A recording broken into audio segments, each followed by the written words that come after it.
Single പേരൻറ്റും വിവാഹ കൂദാശയിലെ സാന്നിധ്യവും ഈ വിഷയമാണ് ഇന്ന് നിങ്ങളുടെ ശ്രദ്ധയിലേക്ക് കൊണ്ടുവരുന്നത്. ഞാൻ റിഞ്ചു അച്ഛൻ, ക്രിസ്ത്യൻ വിസ്ഡം എന്ന യൂട്യൂബ് ചാനലിലേക്ക് എല്ലാ പ്രിയപ്പെട്ടവർക്കും സ്വാഗതം.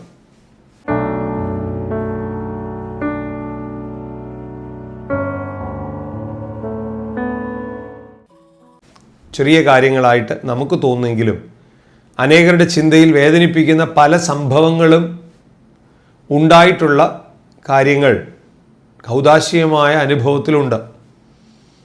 അതിൽ ചിലതൊക്കെ എന്നോട് ആളുകൾ പങ്കുവയ്ക്കുമ്പോൾ അതിൽ നല്ലതെന്ന് തോന്നുന്നതൊക്കെ നിങ്ങളുടെ ശ്രദ്ധയിലേക്ക് കൊണ്ടുവരികയാണ്. അതിലൊന്നാണ് ഇന്നത്തെ വീഡിയോ. എന്താണ്? നമുക്കറിയാം, കാലഘട്ടത്തിൻ്റെ പ്രത്യേകത അനുസരിച്ച് ഡിവോഴ്സ് നടക്കുന്നുണ്ട്, മരണം നടക്കുന്നുണ്ട്. അപ്പോൾ ആരുടെയെങ്കിലും ഒരാളുടെ കൂടെ ആയിരിക്കും ഈ കുഞ്ഞിൻ്റെ സാന്നിധ്യം.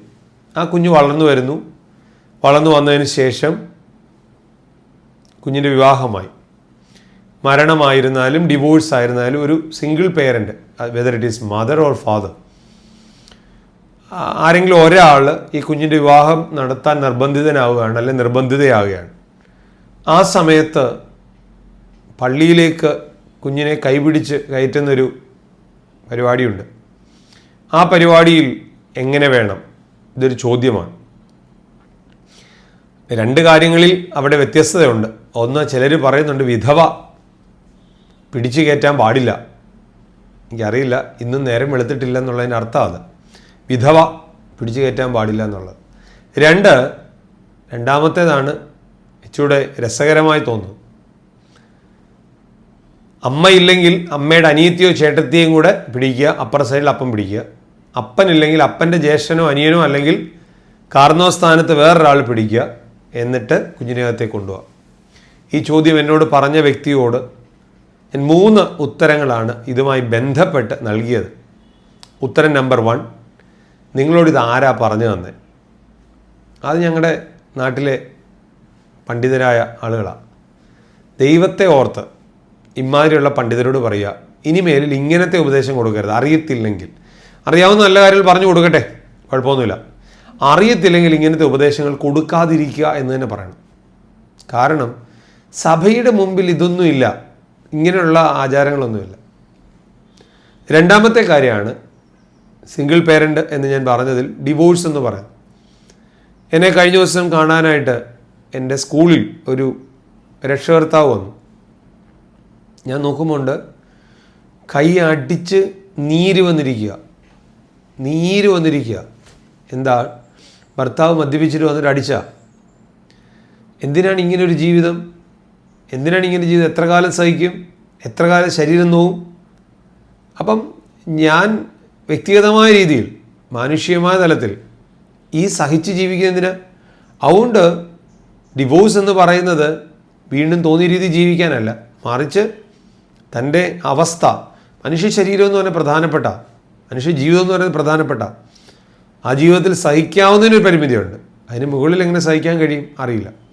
എന്തായിരുന്നാലും അങ്ങനെ വരുന്ന സമയത്ത് രണ്ടാമത്തെ ഉത്തരത്തിലേക്ക്, മറ്റൊരാൾ അപ്പുറത്തെ സൈഡിലും ഇപ്പുറത്തെ സൈഡിൽ സ്വന്തം അമ്മയോ അപ്പനോ പിടിക്കണം എന്നുള്ള തീരുമാനം തെറ്റാണ്.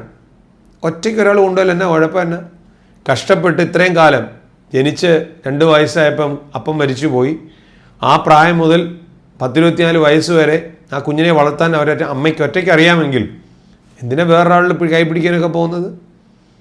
അതുകൊണ്ട് തന്നെ അങ്ങനെ ഒരു ആവശ്യമില്ല. എന്നാൽ മൂന്നാമത്തേതാണ് പ്രസക്തി. സഹോദരങ്ങളെ, വിവാഹ കൂദാശയുടെ മുകളിൽ കൗമ നമസ്കരിക്കണമെന്ന് എഴുതിയിട്ടില്ല. എന്താ കാര്യം എന്ന് വെച്ചാൽ, മാമോദിസ കൂദാശയുടെ കൂട്ട് വിവാഹ കൂദാശയിലും മണവാളിനും മണവാട്ടിയും ദേവാലയത്തിൽ വരികയും ആരാധനയിൽ സംബന്ധിക്കുകയും അവിടെ നിന്ന് മുമ്പോട്ട് കയറി നിന്ന് വിവാഹം നടത്തുകയുമാണ് ചെയ്യുന്നത്. അങ്ങനെ വരുന്ന സമയത്ത് പൂർണ്ണമായ ഒരുക്കത്തോടെ വന്നു നിൽക്കുന്നവരെ നമുക്കറിയാമല്ലോ, കുർബാനയ്ക്ക് പോകുമ്പോൾ ആരും പിടിച്ചു കയറ്റാറില്ല, അവരവിടെ തന്നെ ഉണ്ട്. ആ ഒരുക്കത്തോടെ അവർക്ക് ദേവാലയത്തിലേക്ക് പ്രവേശിച്ച് നിൽക്കുന്നവർക്ക് പിന്നെ പ്രത്യേകിച്ച് പിടിച്ചു കയറ്റേണ്ടതില്ല. കാലങ്ങൾക്ക് വ്യത്യസ്തമായി ഈ കാലഘട്ടമായപ്പം ഫോട്ടോഗ്രാഫർമാർ തീരുമാനിക്കുന്ന ചില കൂദാശകളുണ്ട്. ആ കൂദാശയുടെ ഭാഗമാണ് കൈ പിടിച്ചു കൊണ്ടുവരിക, കൈ ഇത് ഇങ്ങനെ കഷത്തിനകത്തോട്ട് ഇട്ടുകൊണ്ട് വരിക. ഇതൊക്കെ എന്താണെന്ന് എനിക്ക് മനസ്സിലായിട്ടില്ല. എന്തായിരുന്നാലും ഇങ്ങനെ കുറേ കാര്യങ്ങൾ ഇതിനൊക്കെ ഇങ്ങനെയൊക്കെ ചെയ്യണമെന്ന് പറയുന്ന രക്ഷകർത്താക്കളും ഉണ്ട്. ആ രക്ഷകർത്താക്കളോട് ചോദിക്കട്ടെ, നിങ്ങളുടെ കല്യാണം എങ്ങനെയായിരുന്നു? ഇങ്ങനെ പിടിച്ചോണ്ടായിരുന്നോ? ഒരു പീച്ചതും ഇല്ല. അതുകൊണ്ട് കല്യാണത്തിന് വല്ല കുഴപ്പമുണ്ടായോ? ഒരു കുഴപ്പവും. പക്ഷെ ഇപ്പം എന്താണെന്ന് ചോദിച്ചു കഴിഞ്ഞാൽ, ഈ ഫോട്ടോഗ്രാഫർമാർക്ക് ഫോട്ടോ എടുക്കാൻ 4 ഈവൻസ് ഉണ്ടായേ പറ്റുള്ളൂ. ചില സെൻറ്റിമെൻ്റൽസ് ഈവൻസ് ഉണ്ടായേ പറ്റത്തുള്ളൂ. അതിന് അവരെന്തോ ചെയ്യും? ഈവൻസ് ഉണ്ടാക്കിയെടുക്കും. അതിലൊന്നാണ് ഈ പിടിച്ചു കയറ്റുക, വലിച്ചു കയറ്റുക എന്നൊക്കെ പറയാം. അതിനൊക്കെ നമ്മളെല്ലാം സപ്പോർട്ടാണ്. എൻ്റെ കല്യാണത്തിന് എന്നെ ആരും പിടിച്ചു കയറ്റിയതൊന്നുമില്ല. ഞാൻ തനിയാ പോയത് എന്ന് പറഞ്ഞ പോലെ വരേണ്ടിയവർക്ക് കൂടെ വരാം. അതിനെ ആരാധനയെ സംബന്ധിക്കുന്ന ആർക്ക് വേണമെങ്കിലും വരാമല്ലോ, ഓർത്തഡോക്സുകാർക്കായിട്ടുള്ളവർ. അപ്പം അതുകൊണ്ട് അങ്ങനെ ഒരു തീരുമാനമാണ് നമ്മൾ കൈക്കൊള്ളേണ്ടത്. അല്ലാതെ ആര് പിടിച്ചു കയറ്റാനും പിടിച്ചു കയറ്റേണ്ട ആവശ്യമൊന്നുമില്ല. കാരണം അതൊക്കെ കുഞ്ഞുനാളിലാണ് മാമോസ തൊട്ടിൽ നിന്നൊക്കെ എടുക്കുന്നത്. ഇവിടെ മുതിർന്നവരാണ്, വിവാഹം തനിയെ കഴിക്കാവുന്ന ബോധ്യത്തിൽ വന്നവരാണ്, സ്വന്തമായി ജീവിക്കാവുന്നവരാണ്. തെറ്റായ പഠിപ്പിക്കലുകൾ ഒഴിവാക്കാനും ശരിയായ പഠിപ്പിക്കലുകളെക്കുറിച്ച് എന്തെങ്കിലും സംശയം തോന്നുമെങ്കിൽ അത് ധൈര്യത്തോടെ ചോദിക്കാൻ ഇടയാകട്ടെ.